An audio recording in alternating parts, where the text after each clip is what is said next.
එකක් තමයි යාඥාව. අපි කවුරුත් දන්න දෙයක්. යාඥාව ඉතා වැදගත්. ඊළඟ දේ තමයි මෙනෙහි කිරීම. යාඥාව විතරක් මදි, මෙනෙහි කිරීම, දේව වචනේ මෙනෙහි කිරීම ඉතා වැදගත්. තුන්වෙනි එක තමයි පරීක්ෂාව. ජීවිතයේ කිතුණෙක් වුණාම අනිවාර්යෙන් පරීක්ෂාවට මුහුණ දෙනවා. පරීක්ෂාව එනවා. පරීක්ෂාව කියන එක ඉතාමත්ම වැදගත් කොටසක් කිතුණු ජීවිතේ. සමහරකට ඕගොල්ලන් හිතන්න පුළුවන් මේක මේ පුදුම කතාවක් නේ කියන්නේ. කිතුණු ජීවිතේ අත්‍යවශ්‍ය දෙයක්. යාඥාව වගේම මෙනෙහි කිරීම වගේම පරීක්ෂාවත් අත්‍යවශ්‍ය දෙයක්. ඒක අපි දකිනවා ක්‍රිස්තුස් වහන්සේගේ ජීවිතයේ බෞතිස්මය සහ බෞතිස්මයට පස්සේ යේසුස් වහන්සේ බෞතිස්මයට පත්වන ආකාරය අපි දකිනවා.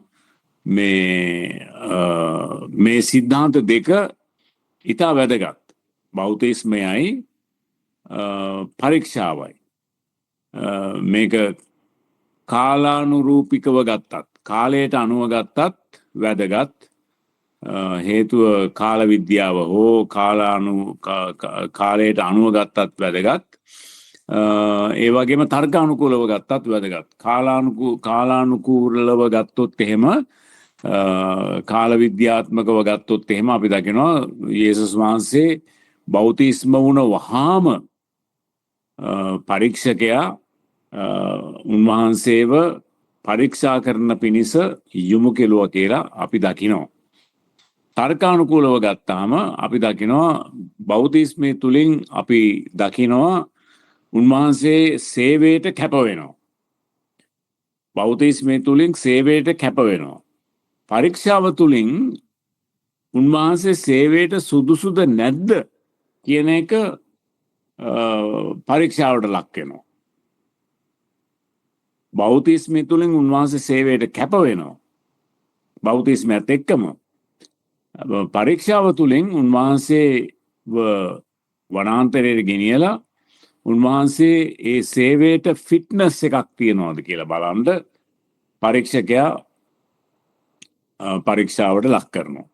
ඒ නිසා මේ පරීක්ෂාව තුල යක්ෂයා හැම වෙලේම උත්සාහ කරන්නේ අපිව ප්‍රහාරයට පත් කරලා, අපිව අපහසුතාවයට පත් කරලා මේ අපිව අපේ ඒ නායකත්වයෙන් නැත්නම් අපිට යම් සේවයක් තියෙනවා නම් ඒ සේවයෙන් වෙන අතකට යොමු කරන්න තමයි උත්සාහ කරන්නේ.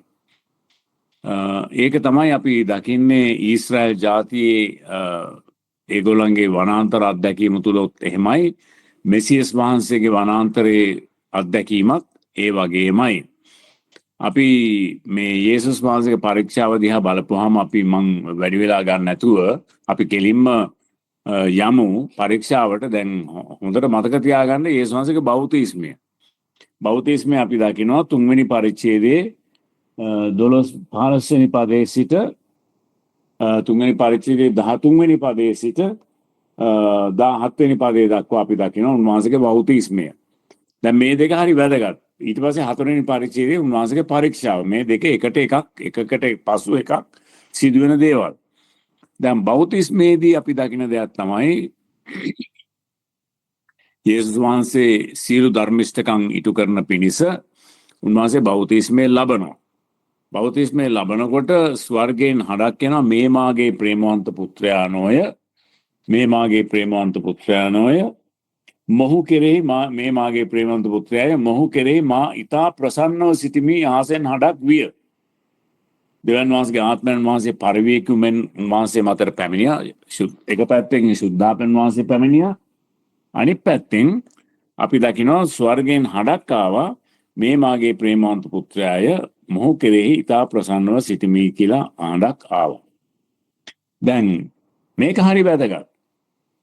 දෙවියන් වහන්සේගේ පුත්‍රයා බෞතිස්ම ලබනකොට ස්වර්ගයෙන් උන්වහන්සේට ලොකු ප්‍රශංසනීය පිළිගැන්මක් සහ සේවය පැවරීමක් අපිට දකින්න පුළුවන්. දැන් ඊට පස්සේ 4 වෙනි පරිච්ඡේදය එනකොට අපි දකිනවා යේසුස් වහන්සේගේ පරීක්ෂාව. දැන් අතන නායකත්වයට පත්වීම බෞතිස්මයත් එක්ක මෙතන නායකත්වයට සුදුසුද නැද්ද කියලා පරීක්ෂාවට ලක් කිරීමක් අපි දකිනවා. හොඳයි අපි පළවෙනි පරීක්ෂාව මොනවද යෝජනා කරන්න කියලා අපි බලමුකෝ ඉස්සෙල්ලා. පළවෙනි පරීක්ෂාව මොනවද යෝජනා කරන්නේ?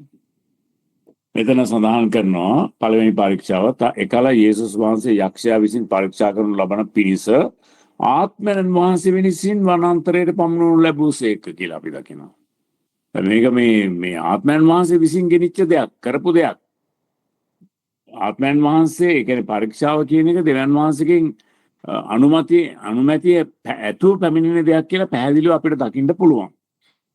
උන්වහන්සේ දවල් 40ක්ද රෑ 40ක්ද निराहार වුණු පසු උන්වහන්සේට බඩගිනි විය. එවිට පරීක්ෂකයා උන්වහන්සේ වෙතට ඇවිත් ඔබ දෙවියන් වහන්සේගේ පුත්‍රයා නම් මේ ගල් රොටි වෙන්න අණ කරපන්නයි කීවේය. උන්වහන්සේ උත්තර දෙමින් මනුෂ්‍යයා දෙවියන් වහන්සේගේ මුඛයෙන් නික්මන විසි. right.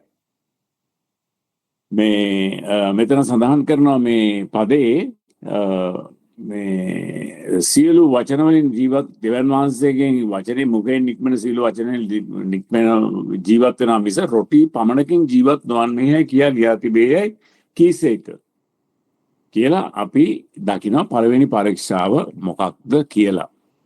පළවෙනි පරීක්ෂාවයි මොකක්ද යෝජනා කරන්න කියන එක අපි දැන් බලමු. දැන් අපි දකිනවා මේ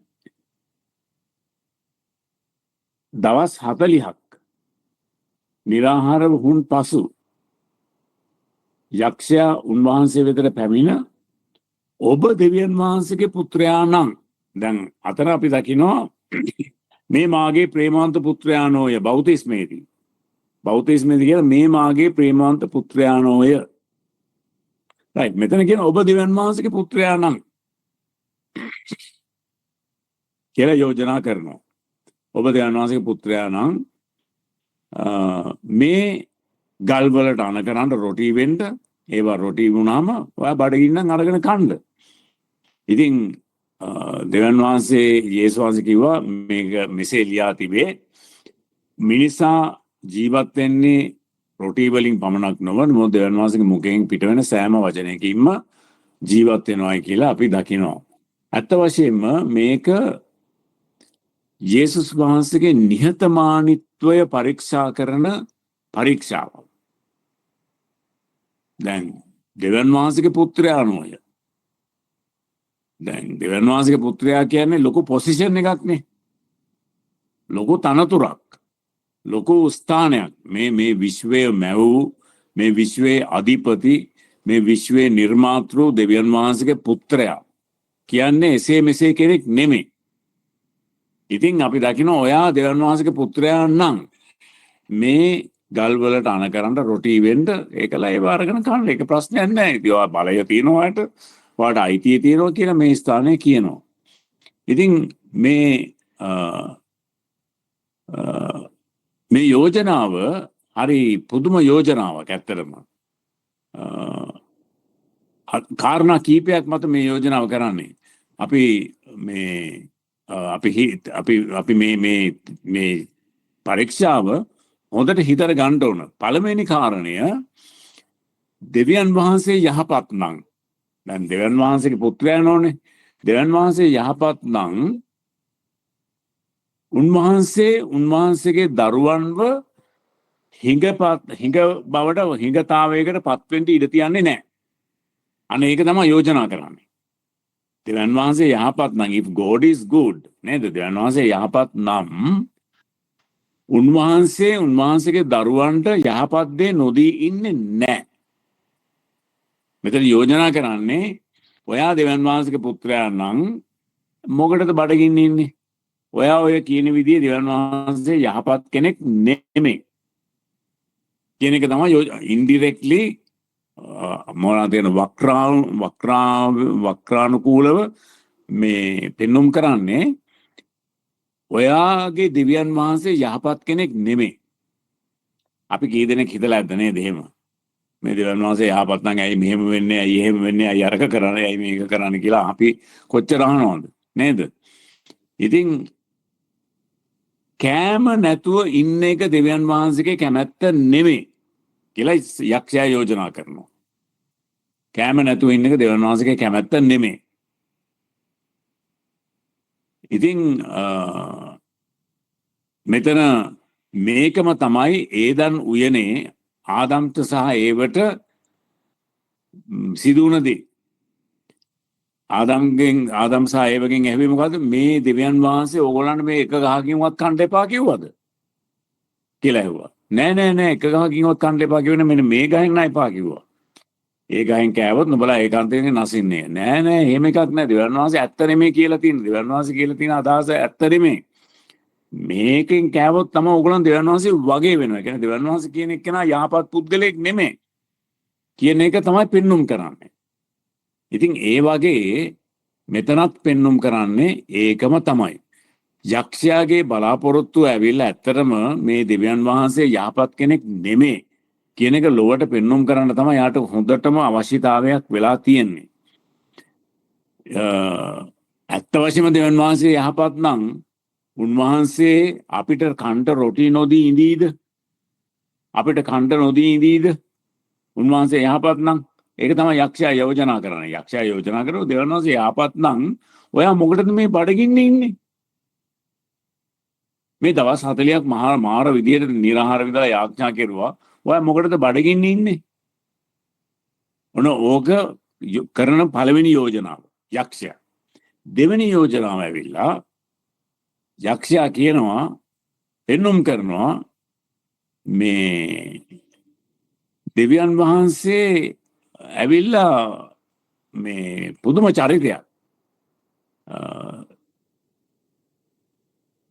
මිනිසා දෙවියන් වහන්සේට සේවය කරන්නේ දෙවියන් වහන්සේ මිනිසාට මොනවද කියන්නේ අල්ලස් දෙන හින්දා කියලා යෝජනා කරනවා. මොකක්ද ඒ කතාව? මේ දෙවියන් වහන්සේ ආශිර්වාද කෙරුවොත් තමයි මිනිසා දෙවියන් වහන්සේට සේවය කරන්නේ. දැන් එහෙමනේ ගොඩක් වෙලාවට අපේ සමහර සභාපාලකවරු වුණත් පෙන්වන්නේ ඒ වගේනේ නේද? හාස්කම් කරන්න ඕන දෙවියන් වහන්සේ නම් සුව කරන්න ඕන. අපිට කණ්ඩ දෙන්න ඕන. අපිට බොණ්ඩ දෙන්න ඕන. දෙවියන් වහන්සේ බ්‍රයිබරි කියන්නේ අල්ලස්. දෙවියන් වහන්සේ අරක දෙන්න ඕන, මේක දෙන්න ඕන, ඒක දෙනකොට මේක දෙනකොට තමයි දෙවියන් වහන්සේ කියලා පිළිගන්නේ මිනිස්සු. කියලා යෝජනාවකුත් දානවා මෙතන. නියමයිනේ. ඉතින් දෙවියන් වහන්සේ කාටවත් අරක දෙන්න ඕන මේක දෙන්න ඕන කියලා බැඳිලා නැහැ. අපි මතක තියාගන්න ඕන එක දෙයක් තමයි ඒක දෙවියන් වහන්සේ. සාතන් ඇවිල්ලා මෙතන පෙන්눔 කරනවා මිනිසා දෙවියන් වහන්සේගේ කැමැත්තට යටත් වෙන්නේ දෙවියන් වහන්සේ ඒ මිනිසාට ද්‍රව්‍යමය වශයෙන් ආශිර්වාද කළොත් පමණයි. ඒ හින්දා මේ දෙවියන් වහන්සේ මිනිසුන්ට බ්‍රයිබරි දීලා අරවා දීලා මේවා දීලා තමයි මිනිසුන්ගේ කැමැත්ත, මිනිසුන්ගේ සේවය, මිනිසුන්ගේ නමස්කාරය, මිනිසුන්ගේ ආශිර්වාදය දෙවියන් වහන්සේට ගන්නේ කියන පින්තූරයක් තමයි මෙතන පෙන්වන්නට හදන්නේ. ඉතින් මේකමනේ යෝබ්ගේ පොතේ තියෙන්නේ නේද? යෝබ්ගේ පොතේ යෝබ් පොතේ 1:9 ඕගොල්ලන් කියවලා බැලුවොත් සාතන් අහනවා මේ යෝබ් දෙවියන් වහන්සේට සේවය කරන්නේ, නමස්කාර කරන්නේ, කරන දේ කරන්නේ නිකමටද කියලා අහනවා. නිකන්ද? දෙවියන් වහන්සේට මේ යෝබ් සේවය කරන්නේ නිකමටද කියලා යක්ෂයා දෙවියන් වහන්සේගෙන් අහනවා. ඔයා ඒ කියන්නේ දෙවියන් වහන්සේ යෝබ්ට අරක දීලා තියෙනවා, මේක දීලා තියෙනවා, යාන වාහන දීලා තියෙනවා, කෑම බීම දීලා තියෙනවා, හොඳ සෞභාග්‍යයක් දීලා තියෙනවා, හොඳ ආශිර්වාද දීලා තියෙනවා, හොඳ අරක මේක දීලා තියෙනවා. ඉතින් ඒ හින්දා තමයි යෝබ් ඔයාට සේවය කරන්නේ. එයා මේ නිකමට නෙමෙයි සේවය කරන්නේ. ඉතින් දෙවියන් වහන්සේ සාතන්ට කියනවා හරි යෝබ්ගේ ජීවිතය ඉතුරු කරලා එයාගේ තියෙන ඔක්කොම අයින් කරන්න බලන්න. ඔක්කොම අයින් කරන්න. හැමදේම අයින් කෙරුවා. සෞඛ්‍ය නැති වුණා. දරුවෝ නැති වුණා. ගෙවල් දොරවල් නැති වුණා. සම්පත් නැති වුණා. නැති වෙන්න පුළුවන් ඔක්කොම නැති වුණා. සෞඛ්‍යයක් නැති වුණා. ඉතුරු වුණේ යාගේ වයිෆ් විතරයි. වයිෆුත් කිව්වා ඔයා දෙවියන් වහන්සේට සාප කරලා මැරෙන්න කියලා. ඔන්න. හැබැයි යෝබ් ඒත් දෙවියන් වහන්සේ කෙරෙහි තිබුණු විශ්වාසයෙන් පොඩ්ඩක්වත් සෙලවුණේ නැහැ. අන්න ඒක තමයි දෙවියන් වහන්සේට දක්වන ආදරය කියන්නේ. අපි කිසි දෙයක් බලාපොරොත්තු නොවි උන්වහන්සේට සේවය කරනවා නම්, උන්වහන්සේට ආදරය කරනවා නම්, අන්න ඒක තමයි ආදරේ, අන්න ඒක තමයි සේවය. දෙවියන් වහන්සේ අරක දුන්නොත් මේක දුන්නොත් නේද? අරක දෙනවා නම් මේක දෙනවා නම් නේද? අපි දෙවියන් වහන්සේට සේවය කරනවා කියලා තමයි ගොඩාක් වෙලාවට අපි හිතාගෙන ඉන්නේ. හැබැයි මේ යක්ෂයා පෙන්වන්නේ එහෙම තමයි. දෙවියන් වහන්සේට සේවය කරන්න නම් දෙවියන් වහන්සේ අපිට බ්‍රයිබරි දෙන්න ඕන. මොනවද කියන්නේ? අල්ලස් දෙන්න ඕන. අරවා මේවා ආශිර්වාද කරුවොත් තමයි සේවය වෙන්නේ. එහෙම නෙමෙයි. දෙවියන් වහන්සේට සේවය කරනවා අපි කිසි දෙයක් නැතුව දෙවියන් වහන්සේට සේවය කරන්න අපි ලෑස්ති වෙන්න ඕන. ඉතින් ඒ නිසා අපි දකිනවා පළවෙනි කාරණේ පෙන්눔 කරනවා යක්ෂයා මෙතන දෙවියන් වහන්සේ යහපත් කෙනෙක් නෙමෙයි කියන පින්තූරය පෙන්වන්න හදනවා. දෙවෙනි කාරණේ දෙවියන් වහන්සේ ඇවිල්ලා මේ බ්‍රයිබරි දීලා තමයි මොනවද කියන්නේ අල්ලස් දීලා තමයි අපේ සේවය, අපේ ආශිර්වාදය, අපේ নমස්කාරය ගන්නෙ. අද ගොඩක් සභාවවල එහෙමනේ. සුවය ලබන පිණිස, ආශිර්වාද ලබන පිණිස, ව්‍යාපාරය සාර්ථක කරගන්න පිණිස කොහේ ගියත් මේවා තමයි අපි දකින්නේ. හැබැයි මේ පරීක්ෂාවට අද ගොඩාක් සභාවල් වැටිලා තියෙනවා. මේ යක්ෂයාගේ මේ පරීක්ෂාවට. යක්ෂයා කරන මේ යෝජනාවට දෙවියන් වහන්සේ ඇවිල්ලා බ්‍රයිබරි දීලා, දෙවියන් වහන්සේ ඇවිල්ලා අල්ලස් දීලා මිනිස්සුන්ව එයාට නම්ම ගන්නවා කියන පින්තූරය අද ගොඩක් සභාවන් දීලා තියෙනවා. මේ පින්තූරේ සමාජයට ඉලිදරවත කරලා තියෙන්නේ. හැම සභාවකම මොනවද කියන්නේ අරක දෙනවා නම් මේක දෙනවා නම් අරක දෙනවා, දෙවියන් වහන්සේ ළඟට આવොත් ඒක දෙනවා මේක දෙනවා. දෙවියන් වහන්සේ එහෙම කෙනෙක් නෙමෙයි. දෙවියන් වහන්සේ දෙවියන් වහන්සේ. ඉතින් මේ පරීක්ෂාව හරි වැදගත්. අන්න ඒ නිසා මේ පරීක්ෂාවෙන් මේ පරීක්ෂාව ජයගත්තොත් අපිට තියෙන ප්‍රතිඵල මොනවද? යේසුස් වහන්සේ සාතන්ගේ උප්පර වැට්ටියට රැවටිල්ලට අහු වුණා නම් ඇත්තටම කියනවා නම් තත්ත්වය ගොඩක් වෙනස් වෙනවා. පළමුවෙන් ඒකෙන් පෙන්눔 කරනවා දෙවියන් වහන්සේගේ කැමැත්තට වැඩිය, ඒ කියන්නේ යේසුස් වහන්සේ සාතන්ගේ පරීක්ෂාවට ඉඩ දුන්නා නම් මොකක්ද දන්නවද ඒකෙන් පෙන්눔 කරන්නේ? ඒ පරීක්ෂාවට ඉඩ දුන්නා නම් ඒකෙන් පළවෙනි කාරණේ පෙන්눔 කරන්නේ දෙවියන් වහන්සේගේ කැමැත්තට වැඩිය අපේ පුද්ගලික මොනවද කියන්නේ තෘප්තිය වැදගත්. දෙවියන් වහන්සේගේ කැමැත්ත කරනවට වැඩිය අපේ බඩපුරුව ගන්න එක තමයි වැදගත් කියන එක තමයි පෙන්වන්නේ. යක්ෂයාට ඉඩ දුන්නා නම් එහෙමනේ නේද? ඒක තමයි පෙන්눔 කරන්නේ. යේසුස් වහන්සේ ඒක කළා නම් බඩපුරුව ගත්තා නම් එදා යේසුස් වහන්සේ කුරුසයට යන්නෙත් නැහැ. යේසුස් වහන්සේ කුරුසයට යන්නෙත් නැහැ. ඉතින් යටත් වීම, කීකරු වීම, අර ආත්ම පූජාවෙන් ජීවත් වීම තමයි වැදගත්. ස්වයං තෘප්තියට වැඩිය, තමන්ගේ තෘප්තියට වැඩිය දෙවියන් වහන්සේගේ කැමැතට යටත් වීම, දෙවියන් වහන්සේට කීකරු වීම, ආත්ම පූජාවෙන් කටයුතු කිරීම වැදගත් බඩපුරුව ගන්නවට වැඩිය කියන එක පෙන්වලා දෙනවා මෙතන. ඊළඟට යේසුස් වහන්සේ එදා පාපයට වැටුණා නම් එදා ඒ ගල් රොටි කරනවා නම් ගල් රොටි කරලා කෑවන්නම් මෙතන පෙන්වන්නේ මොකක්ද දන්නවද? ශාරීරික අවශ්‍යතාවයන් ආත්මික අවශ්‍යතාවයන් වලට වැඩිය වැදගත්. කියන එක පෙන්වනවා. ආත්මික අවශ්‍යතාවයන් වලට වැඩිය ශාරීරික අවශ්‍යතාවයන් වැදගත් කියලා පෙන්වනවා. එහෙමනම් අපිට කවදාවත් සුභාරංචි දේශනා කරන්න බෑ. අපි හිතනවා නම් අපේ ආත්මික අවශ්‍යතාවයන් වලට වැඩිය ශාරීරික අවශ්‍යතාවයන් තමයි වැදගත් කියලා. එහෙමනම් අපිට සුභාරංචි දේශනා කරන්න බෑ.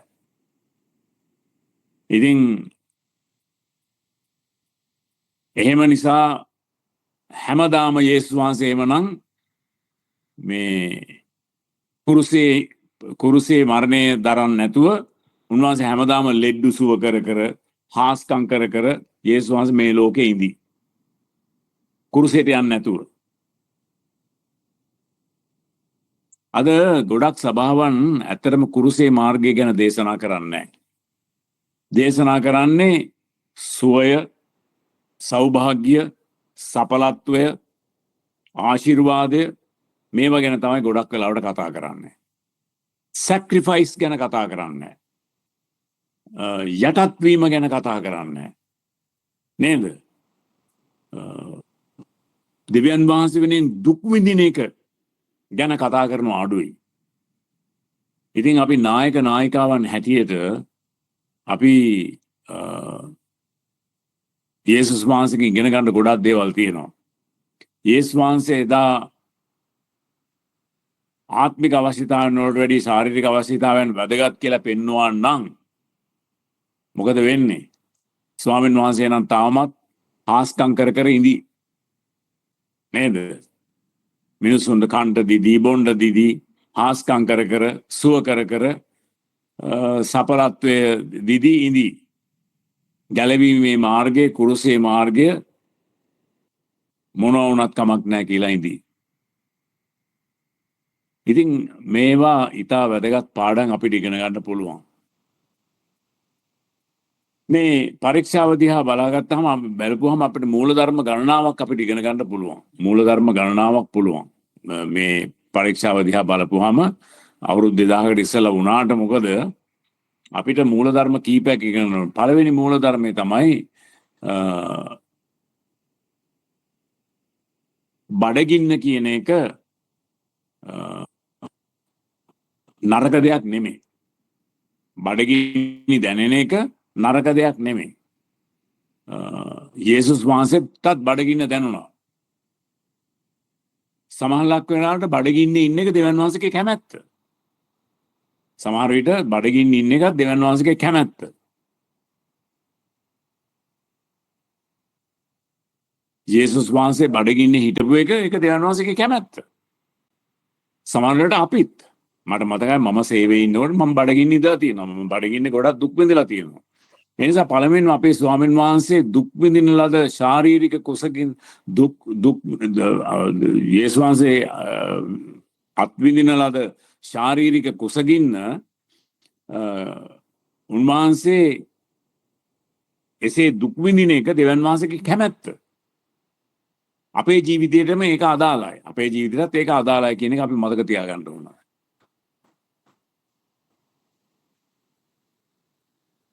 මතක තියාගන්න මේ පරීක්ෂාව සඳහා ආත්මයන්න් වහන්සේ තමයි මේ වනාන්තරයට ගෙනිච්චේ. කාන්තාරයට ගෙනිච්චේ. දෙවෙනි මූල ධර්මය තමයි මේකෙන් අපිට ඉගෙන ගන්න පුළුවන්. බඩගින්නට වැඩිය දෙවියන් වහන්සේගේ කැමැත්තට කීකරු වීම ඉතා වැදගත්. බඩගින්නට ඉඩ දෙනවට වැඩිය දෙවියන් වහන්සේගේ කැමැත්තට ඉඩ දීම ඉතාම වැදගත්. මේ බඩගින්න කියන එක මේ හිතන්න එපා ලේසි දෙයක් කියලා. මම දන්නේ ඕගොල්ලන් කී දෙනෙක් බඩගින්න ඉඳලා තියනවද කියලා. මම බඩගින්න ඉඳලා තියෙනවා. බඩගින්න ඉන්නකොට අපිට ඕනම දෙයක් කන්න පුළුවන්. ඕනම දෙයක් බඩ උදෙසා කරන්නත් පුළුවන්. මේ ලොකු බඩගින්නක් තිබුණොත් එහෙම අපි ඕනම දෙයක් කරන්න ලෑස්ති බඩගින්න වෙනුවෙන්. ඒ නිසා මේ දෙවෙනි මූලධර්මය තමයි මොන බඩගින්න වුණත් මොන බඩගින්න තිබුණත් බඩගින්නට වැඩිය දෙවියන් වහන්සේගේ කැමැත්තට කීකරු වීම වැදගත් කියන එක පෙන්වනවා.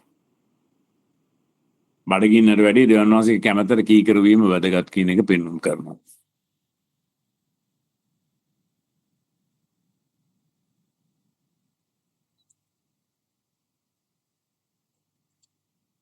රොටි වැදගත් ජීවිතේට. කෑම වැදගත්. හැබැයි කෑම කොච්චර වැදගත් වුණත් දෙවියන් වහන්සේගේ කැමැත්තට කීකරු වෙනවට වැඩිය ලොකු දෙයක් මේ ලෝකේ නැහැ. තුන්වෙනි කාරණය මෙතන අපිට දකින්න පුළුවන් මූලධර්මය තමයි සමහරක් වෙලාවට බඩගින්නේ දුක් විඳින එක බඩගින්නේ ඉන්න එක නිසා අපේ ඇදහිල්ල ශක්තිමත් වෙනවා. බඩගින්නේ සිටීමෙන් අපේ ඇදහිල්ල තවදුරටත් පරීක්ෂාවට පත් වෙනවා විතරක් නෙමෙයි පරීක්ෂාව තුලින් ඒක ශක්තිමත් වෙනවා. ඒකත් හොඳ මූලධර්මයක් අපිට ඉගෙන ගන්න පුළුවන්. දැන් ඔය මෙතන ඉන්න කී දෙනෙකුට මේ දරුවෝ ඉන්නවද මන් දන්නේ නැහැ. අපිට දරුවෙක් පරීක්ෂාවට පත් කරන්න ඕන නම් කීකරුකම ගැන ළමයා කීකරු වෙනවද නැද්ද කියලා දැනගන්න ඕන නම් අපි කියනවාද ආ පුතේ ගිහිල්ලා මේ අයිස්ක්‍රීම් එකක් අරගෙන ඉන්න කඩේට ගිහිල්ලා කියලා කියනවාද ළමයෙකුට මේ ඒ ළමයා කීකරුද කියලා බලන්න. ඒ ළමයා කියන්නත් ඉස්සලා ගිහිල්ලා අයිස්ක්‍රීම් එක අරගෙන නේද? ඒ විදිහට අපි පරීක්ෂා කරන්නේ නැහැ කාවවත්. අපි එයාට කිව්වොත් එහෙම දොස්තර මහත්තයා ළඟට ගිහිල්ලා ඉන්ජෙක්ෂන් එක ගහගෙන ඉන්න කියලා කිව්වොත් එහෙම පෝලියෝ ඉන්ජෙක්ෂන් එකක් හරි මොකක් හරි ගහගෙන ඉන්න කිව්වොත් එහෙම ඒකට නම් බෑ කියයි. එතකොට තමයි පෙන්වන්නේ එයා කීකරුද නැද්ද කියන එක දකින්න පුළුවන් එතකොට. ඉතින් මේ ළමයෙක් පරීක්ෂාවට පත් කරන්න බෑ මේ ගිහලා අයිස්ක්‍රීම් කඩේට ගිහලා අයිස්ක්‍රීම් එකක් අරගෙන එන්න කියලා ළමයා කීකරු වෙනවද නැද්ද කියලා බලන්න. ඉතින් ඒ වගේ තමයි දෙවියන් වහන්සේ දුෂ්කර දේවල් තමයි අපිට යෝජනා කරන්නේ කරන්න බැරි දේවල්. ඒ නිසා ඊශ්‍රායල් ජනතාවත් අවුරුදු 40ක් තිස්සේ දුෂ්කරතා මාර්ගයේ ගියා කියලා අපි දන්නවා. ඒ ගැන අපිට වැඩි වෙලා විග්‍රහ කරන්න අමාරුයි. ඉතින් හොඳයි අපිට මේ පළවෙනි පරීක්ෂාවෙන් ඉගෙන ගන්න පුළුවන් ප්‍රායෝගික පාඩම් මොනවද? ප්‍රායෝගික පාඩම් මොනවද? අද සමාජයේ ගොඩක් අය බඩට මුල් තැන දෙන අය ගොඩක් දර්ශන කමියුනිස්ට් වාදය වෙන්න පුළුවන්. ගොඩක් අය හිතන්නේ මුදලින් තමයි ජීවිතය ගොඩ එන්න පුළුවන්. ගොඩක් අය හිතනවා මුදල කෑම බීම තමයි මූලික දේ කියලා ගොඩාක් අය පෙන්වුම් කරනවා. ද්‍රව්‍යමය දේවල් ලෞකික දේවල් තමයි ඉතාමත්ම වැදගත් දේවල් කියලා පෙන්වුම් කරන සමාජයක අපි ජීවත් වෙන්නේ. එවැනි සමාජයක මේ පරීක්ෂාව පෙන්වුම් කරනවා ඒවට වැඩිය දෙවියන් වහන්සේගේ කැමැත්තට කීකරු වීම, ආත්මික දේවල් සෙවීම, දෙවියන් වහන්සේගේ කැමැත්තට කීකරු වීම මොන ප්‍රශ්නයක් තිබුණත් ආශිර්වාද ලැබුණත් එකයි නැතත් එකයි, උන්වහන්සේ දුන්නත් එකයි නැතත් එකයි, මගේ කැපවීම මම දෙවියන් වහන්සේට කරනවා කියන ආකල්පය තියාගෙන කටයුතු කරන එක තමයි ඊ타ත්ම වැදගත්ම දේ. දෙවෙනි පරීක්ෂාව. පළවෙනි පරීක්ෂාව නිහතමානීකම පිළිබඳ පරීක්ෂාවක්. දෙවියන් වහන්සේගේ පුත්‍රයා වුණත් නිහතමානීව යටහත්ව දෙවියන් වහන්සේගේ කැමැත්තට කීකරුව ජීවත් වුණා. බඩගින්න හිටියා කියලා ලොකුකම පෙන්වන්න ගියේ නැහැ. බඩගින්න නැති කර ගැනීමට ලොකුකම පෙන්වන්න ගියේ නැහැ. දෙවෙනි පරීක්ෂාව තමයි මේක මේ ඉන්ටග්‍රිටි කියලා වචනයක් තියෙන. ඒකට සිංහලෙන් වචනයක් නැහැ ඇත්තටම. මම තාම දැකලා නැහැ.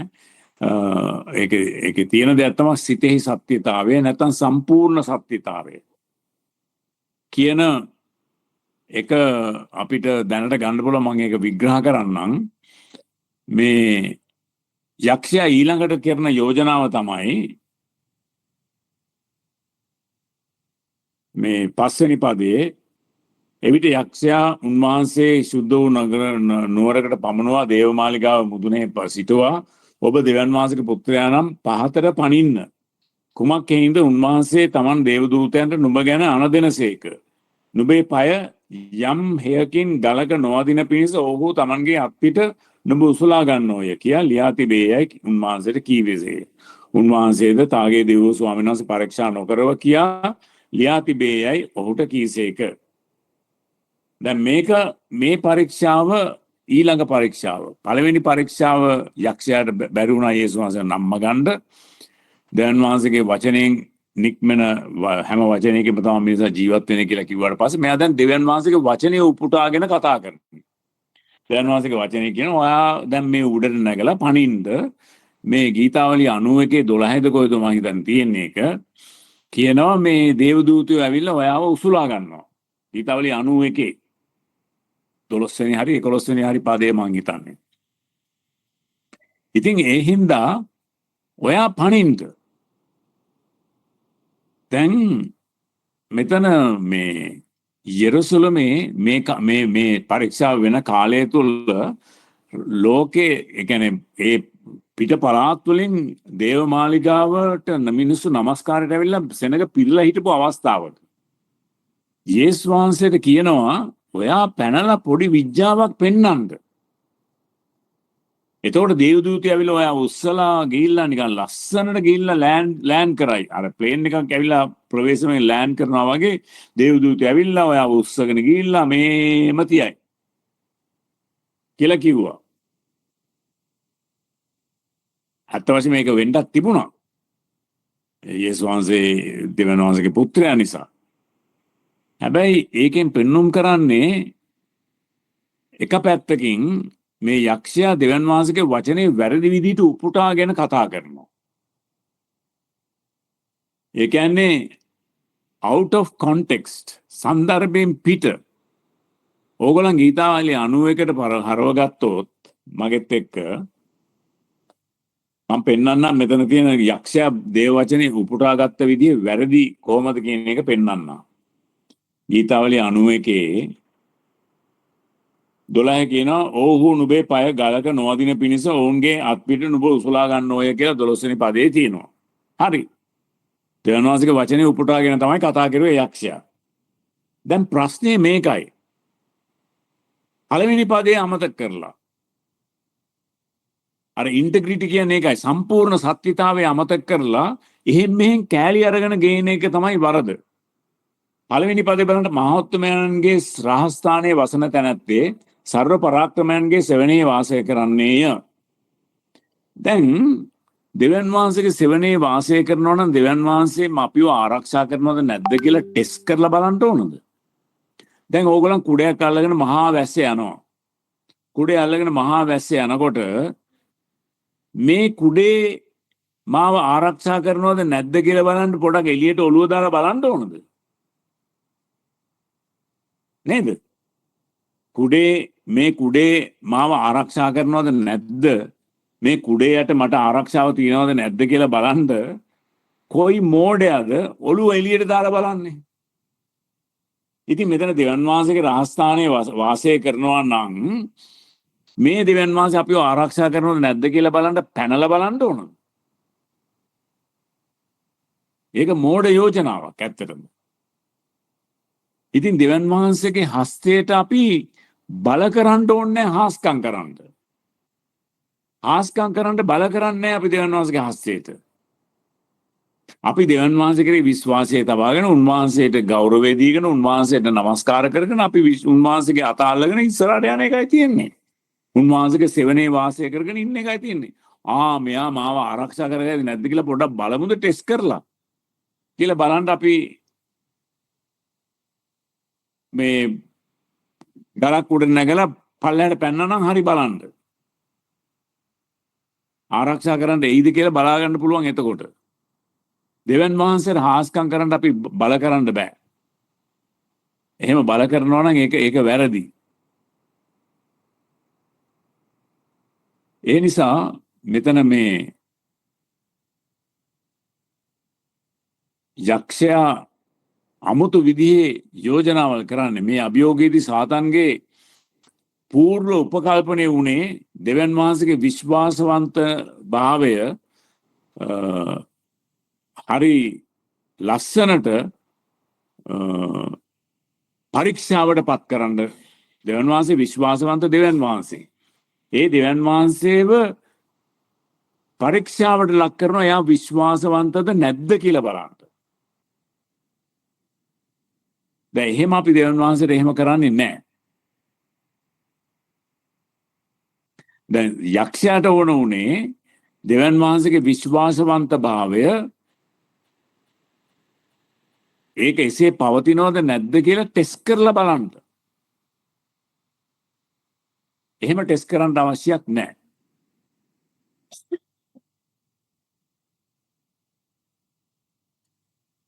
දෙවියන් වහන්සේ විශ්වාසවන්තද නැද්ද කියලා බලන්න අපිට ටෙස්ට් කරලා බලන්න අවශ්‍ය නැහැ. පරීක්ෂා කරලා බලන්න අවශ්‍ය නැහැ. දෙවියන් වහන්සේ කිව්වනම් දෙයක් උන්වහන්සේ ඒ අනුව කරයි. එය විශ්වාස කරගෙන ඉන්නවා මිසක් අපි උන්වහන්සේව පරීක්ෂාවට දාන්නේ නැහැ. දෙවියන් වහන්සේ අපගේ ස්වාමින් වහන්සේ වන යේසුස් වහන්සේගේ පියාණන් කිසි කෙනෙකුට ඒක ප්‍රතික්ෂේප කරන්න බෑ. ඒක ඒ සත්‍යතාවය එසේම පවතිනවා. ඒක ටෙස්ට් කරලා බලන්න අවශ්‍ය නැහැ. එසේ පරීක්ෂාවට වැටුණා නම් මොකද වෙන්නේ? අපේ ස්වාමින් වහන්සේ මේ පරීක්ෂාවෙන් අසමර්ථ වුණා නම් වඩාත්ම කනගාටුදායක සම්භාවිතාව තමයි යුදෙව්වන් උන්වහන්සේව මෙසියස් ලෙස වහාම පිළිගන්ට ඉඩ තිබුණා.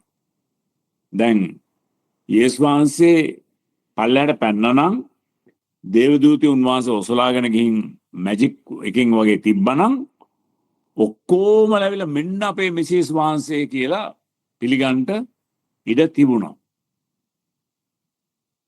හැබැයි මෙතෙන්දී ඛේදජනක දේ තමයි දේව රාජ්‍ය ස්ථාපිත වී ඇත්තේ එතකොට වැරදි පදනමක් මත. ඒ කියන්නේ මේ විජ්ජා හාස්කම් කියන පදනම මත මිසක් ඇදහිල්ල මත නෙමෙයි. හාස්කම් මත දේව රාජ්‍ය පදනම් වෙනවා මිසක් ඇදහිල්ල මත දේව රාජ්‍ය ගොඩනගෙන්නේ නැහැ. ඒ නිසා දේව රාජ්‍යයේ සදාචාරාත්මක සහ ආධ්‍යාත්මික අත්තිවාරම අපි ආරක්ෂා කරන්න අවශ්‍යයි. සදාචාරයක් තියෙනවා. ආත්මික පැත්තක් තියෙනවා. අපි ඒවා ආරක්ෂා කරගන්න අවශ්‍යයි. අපිට මේකෙන් ඉගෙන ගන්න පුළුවන් මූලධර්ම මොකද්ද? පළවෙනි කාරණේ තමයි බයිබල් අර්ථ විග්‍රහ කරන මූලධර්මය ආරක්ෂා කරගන්න අවශ්‍යයි අපි. සාතන් බයිබලේ කෑල්ලෙන් කෑල්ල තනින් තැන උපුටාගෙන වාසියට කරකෝල දක්වනවා. හැබැයි බයිබල් අර්ථ විග්‍රහ කරන්න එහෙම කරන්න බෑ. බයිබලේ අර්ථ විග්‍රහ කරන්න ඕනනේ සන්දර්භයට අනුව. ඉතින් අර මේ ගීතාවලිය 90 12 වෙනි පදයේ කෑල්ල විතරක් අරගෙන බෑ පළවෙනි පදයට සම්බන්ධ කරන්නේ නැතුව. ඒක එක දෙයක්. දෙවෙනි පාඩම තමයි අපිට ඉගෙන ගන්න පුළුවන්. දෙවියන් වහන්සේව පරීක්ෂා කරනවා කියන්නේ උන්වහන්සේව විශ්වාස කරනවා කියන එක නෙමෙයි. දැන් මෙතන කියන්නේ දෙවියන් වහන්සේව පරීක්ෂා කරලා බලන්න. ඔය පැනලා බලන්න දෙවියන් වහන්සේ අපිව ආරක්ෂා කරනවද නැද්ද කියලා බලන්න. ඒක විශ්වාසය නෙමෙයි, ඒක ඇදහිල්ල නෙමෙයි. දෙවියන් වහන්සේ පරීක්ෂා කරනවා කියන්නේ දෙවියන් වහන්සේව පරීක්ෂා කරනවා කියන්නේ උන්වහන්සේ තුල විශ්වාසය තබනවා, ඇදහිල්ල තබනවා කියන එක නෙමෙයි. අපි දෙවියන් වහන්සේ කෙරේ විශ්වාසය තබනවා නම් මහත්මයන්ගේ සෙවණේ අපි වාසය කරනවා නම් අපි කුඩෙන් එළියට පැනලා බලන්න අවශ්‍ය නැහැ තෙමෙනවද නැද්ද කියලා බලන්න. ඒක විශ්වාසය නෙමෙයි, ඒක ඇදහිල්ල නෙමෙයි. උන්වහන්සේ අරක කරයිද මේක කරයිද කියලා බලන එක ඇදහිල්ල නෙමෙයි. ඒක පරීක්ෂාවක්.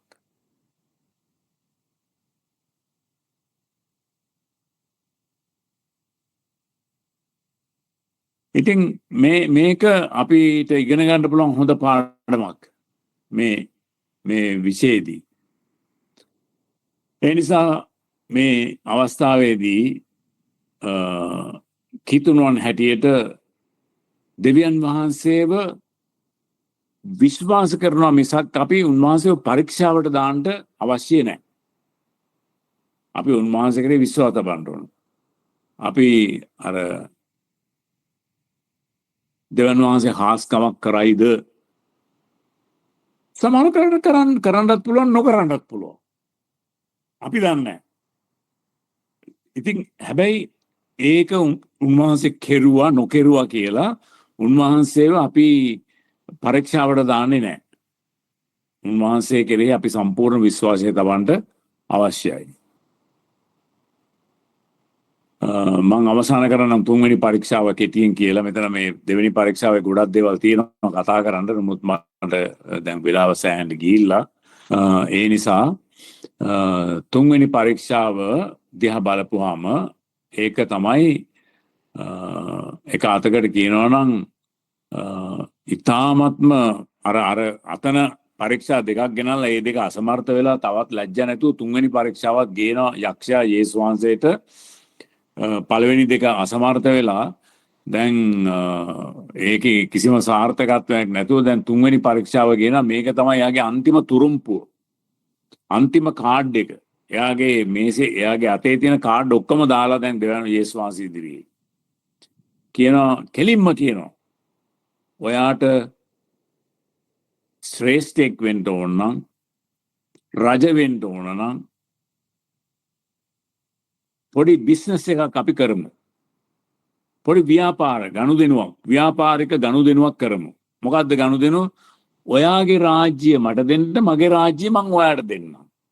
අන්න ඒක තමයි ගනුදෙනුව. මොකද්ද ඩීල් එක? සිම්පල්. ධන නමලා මට නමස්කාර කරන්න. එතකොට මගේ රාජ්‍ය ඔයාට දෙන්නම්, ඔයාගේ රාජ්‍ය මට දෙන්න. යක්ෂයාට ඕනේ මේක තමයි.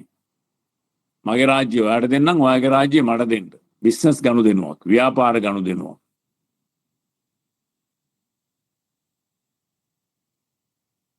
අපගේ ස්වාමින් වහන්සේට ලෝකේ රාජ්‍යයන් ඔක්කොම පෙන්නලා කිව්වා, ඔයා රජ වෙන්න ඕන නම් පොඩි දෙයක් කරන්න,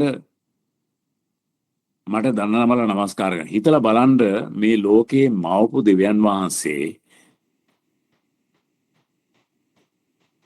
එක අතකට දෙවියන් වහන්සේම Tamanට ප්‍රතිවිරුද්ධව කටයුතු කරන්න යෝජනාවක් නේ කරන්නේ.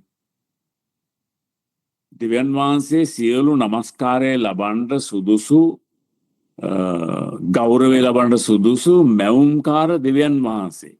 එයාට කියනවා, ඔයා මට නමස්කාර කරන්න, ඒකල ඔයාගේ රාජ්‍ය මට දෙන්න, මගේ රාජ්‍ය ඔයාට දෙන්න. යක්ෂයා මේ ලෝකේ රජ වෙලා අවුල් කරලා තියෙනවා මදිවට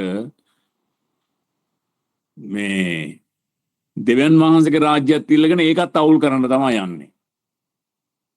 ඒක තමයි යාගේ යෝජනාව. ඉතින්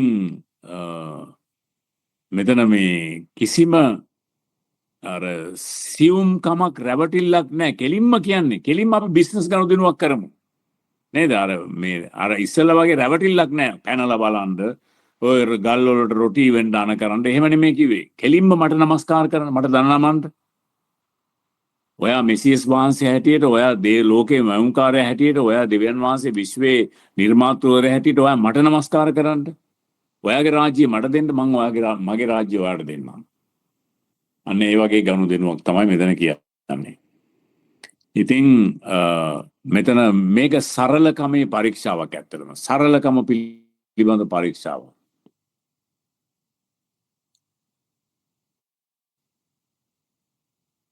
ගොඩක් වෙලාවට අපි ලෞකික බලය ලබා ගැනීමට අපි ආත්මික රාජ්‍යයේ දේවල් අපි ගොඩක් වෙලාවට පාවලා දෙන්න පුළුවන් අවස්ථාවල් තියෙනවා. ඒ නිසා සාතන්ට වරක් දන නමනවා කියන්නේ සදහටම එයාගේ සේවකයෙක් වෙන එකයි. එක වරක් සාතන්ට දන නැමුවොත් සදහටම අපි එයාගේ සේවකයෙක් බවට පත් වෙනවා. අපගේ ස්වාමීන් වහන්සේගේ රාජ්‍ය උන්වහන්සේට විරුද්ධව කැරලි ගැසූ වැටුණු මිනිසුන්ගේ රාජ්‍යයක් වන්නට එමනම් ඉඩ තිබුණා. නේද? දෙවියන් වහන්සේගේ රාජ්‍යයත් විනාශ කරන්න තමයි යන්නේ යක්ෂයාට අපි දන නැමුවා නම්. සාතන්ට සේවය කරනවා කියන්නේ දැන් දෙවියන් වහන්සේ තමන්ටම විරුද්ධව කැරලි ගහ ගන්නවා වගේ වැඩක්. දෙවියන් වහන්සේට කිව්වනේ මට දන නමස්කාර කරන්න කියලා යේසුස් වහන්සේට කිව්වනේ. ඒක හරියට දෙවියන් වහන්සේ තමන්ටම විරුද්ධව කැරලි ගහ ගන්නවා වගේ වැඩක් තමයි යෝජනා කරන්නේ. එනිසා මේ ඩීල් එකට සාතන් දෙවියන් වහන්සේ යේසුස් වහන්සේ කොහෙත්ම එකඟ වෙන්නේ නැහැ. අපි දකිනවා. ඉතින් උන්වහන්සේ සරලකම, නිහතමානීකම, සිතේ සත්‍යතාවයේ තබාගෙන දැන් මේ ගුණාංග නායකත්වයට ඉතාමත්ම වැදගත්. කිතුණු නායකයෙක් හැටියට අපි මේ ගුණාංග ඉතාමත්ම වැදගත්. නිහතමානී බව, සිතේ සත්‍යතාවයේ දෙවියන් වහන්සේගේ වචනය නිවැරදිව පරිහරණය කිරීම, තුන්වෙනි කාරණය සරලව ජීවත් වීම. දෙවියන් වහන්සේගේ සේවය කරනවා කියලා අපි ලොකුවට දේවල් කරන්නේ නැතුව දැන් ලොකු අර යේසුස් වහන්සේට පෙන්නපු රාජ්‍යයේ බලය ලබා ගන්නට කටයුතු කරනවා වගේ කටයුතු කරන්නේ නැතුව නිහතමානීව ජීවත් වීම තමයි දෙවියන් වහන්සේ අපෙන් බලාපොරොත්තු වෙන්නේ. ඉතින් නිහතමානීකම, සරල බව සහ දෙවියන් වහන්සේගේ වචනේ අවංකව සත්‍යතාවයෙන් පිළිගැනීම ඉතාමත්ම වැදගත්. එනිසා මේ වැදගත්ම දේ තමයි මෙතෙන්දී අර ආදරයයි විවාහයයි එකට යනවා වගේ නමස්කාරයයි සේවයයි දෙකම එකට යන දෙයක්. අපි නමස්කාර කරනවා කියන්නේ එයාට සේවය කරනවා කියන එකයි. අපි යක්ෂයා නමස්කාර කරුවොත් අපි එයාට සේවය කරනවා. අපි දෙවියන් වහන්සේට නමස්කාර කරනවා නම් අපි උන්වහන්සේට සේවය කරනවා. එනිසා ගොඩක් වෙලාවට අද සභාවන් වුණත් පත් වෙලා තියෙන්නේ නමස්කාර කාලයක් ගත කරනවා එච්චරයි. සේවයක් නැහැ. හැබැයි සේවයයි නමස්කාරයයි දෙකම එකට යන දෙයක්. මෙතන එකයි කියන්නේ දන නමලා මට නමස්කාර කරනවා කියන්නේ උන්වහන්සේට අපි සේවය කරනවා කියන එකයි. ඉතින් අපි මේ පරීක්ෂාව ජය ගන්න ඕන. සාතන් අපිට කොයි මොහොතේ කොයි විදිහේ පරීක්ෂාවන් ගෙනේද කියන එක අපි දන්නේ නැහැ. හරියට ආදරයයි විවාහයයි වගේ නමස්කාරය සහ සේවය කියන එක එකට යන්න ඕන වූ දෙයක්. මේ එකක් අපිට තව එකක් නැතුව තියාගන්න බෑ. නමස්කාර කරන්න නැතුව සේවය කරන්නත් බෑ, සේවය කරන්න නැතුව නමස්කාර කරන්නත් බෑ. මේ දෙකම එකට යන්න අවශ්‍යයි. ඉතින් මේ සාතන් ගෙනාපු පරීක්ෂාවෙන් අපිට ඒ සත්‍යතාවයක් දකින්න පුළුවන්. උන්වහන්සේට කිව්වා මට නමස්කාර කරන්න කියලා. උන්වහන්සේ යක්ෂයාට නමස්කාර කරුවා නම් යක්ෂයාට තමයි ඊට පස්සේ සේවය කරන්නේ දිගටම. ඉතින් අපි යක්ෂයාගේ මාර්ගය නෙමේ දෙවියන් වහන්සේගේ මාර්ගය තෝරගෙන නිහතමානීව සරලව දෙවියන් වහන්සේගේ වචනය අවංකව පරිහරණය කරන දේව දාස දාසීන් බවට පරිවර්තනය වෙන එක දෙවියන් වහන්සේ අපෙන් බලාපොරොත්තු වෙන දෙයක්. දෙවියන් වහන්සේ අප සියලු දෙනාටම ආශිර්වාද කරන සේක්වා.